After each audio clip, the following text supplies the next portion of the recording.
Americanism, whose basic fundamental is equality of rights to all, irrespective of race, colour, religion or nationality, is the first and only ideal which in word and deed rendered the correct interpretation of love. In other words, Americanism in itself, an ideal, has made possible the practicability of what is regarded as the highest religious doctrine, one that could not be accomplished by the preaching and teaching of ecclesiasts and theologians all through the ages. The reason why religion is still in existence, though in name only, is because it has always diplomatically sided with the strong, with those in power, forsaking the weak and helpless. Thus, religion has sanctioned the inhumane deeds of czars, kings, kaisers, etc. at all times. In a democratic country where, unfortunately, the plutocracy dominates the courts of justice, which interpret the laws of the land in their favour, we find religion working harmoniously with them. It is deplorable indeed when we think of the great fathers of this country, and the author is talking about America, who fought and died for freedom of thought, as evidenced by their abolition of all sorts of religious persecution in order to Americanize religion, that we at present are trying to religionize America. Well, they are. Americans are. If we are true and sincere in boasting of our patriotism, American patriotism, if we glory in the memory of the great fathers, the US fathers, throughout their history of the US, and the noble cause they fought and died for, let us follow in their footsteps and amplify the Americanization of religion by making the basic fundamentals of religion synonymous with the fundamentals of Americanism.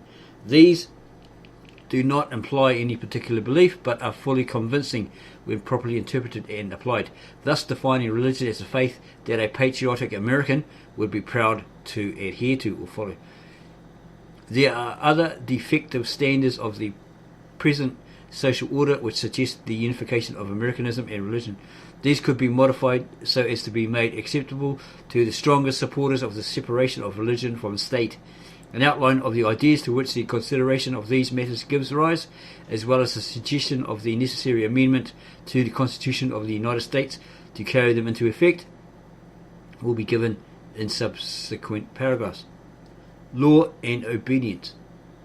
Municipal, state and federal legislative bodies are continually engaged in an endless process of passing and enacting laws upon their respective statute books, applying to every phase of life in such numbers that at present one can hardly walk 10 paces or utter 10 words without being in violation of some one of these laws. And egregiously,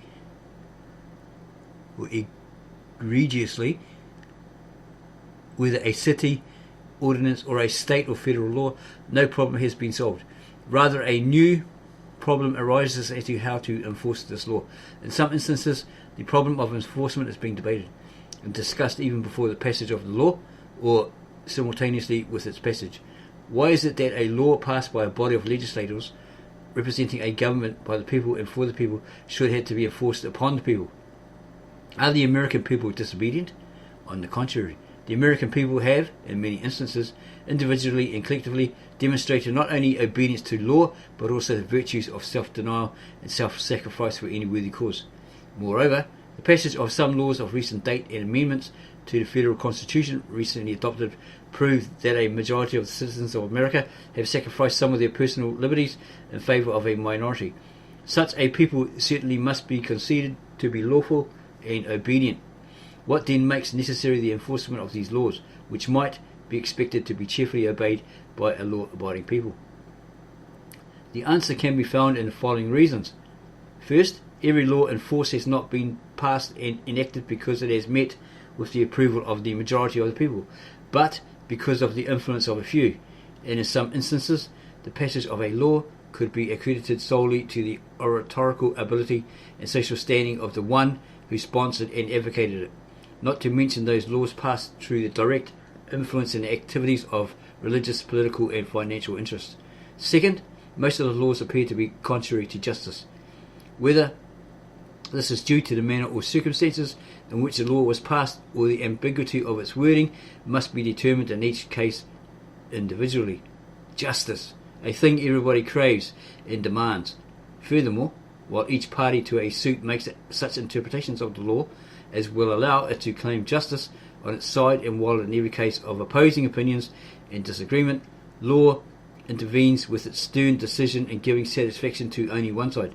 This most naturally causes discontent on the losing side and leads to the necessity of the law being enforced instead of being obeyed. For the solution of the problem as to how justice can be done to all, one need only look upon the symbol or emblem of justice, the statue holding a pair of scales with the indicator pointing to the exact centre, meaning equal weight on each side of the scale, yet blindfolded and unable to see whether the contents on each side are of equal value. It seems to be advisable that those who are in a position to dispense justice should see to it that the contents of each side of the scale should at least be of comparatively the same value. It appears that, for instance, in every case of disagreement between capital and labour, or in other words, dollars and cents versus human efforts, it would be doing justice when the latter is given preference by law.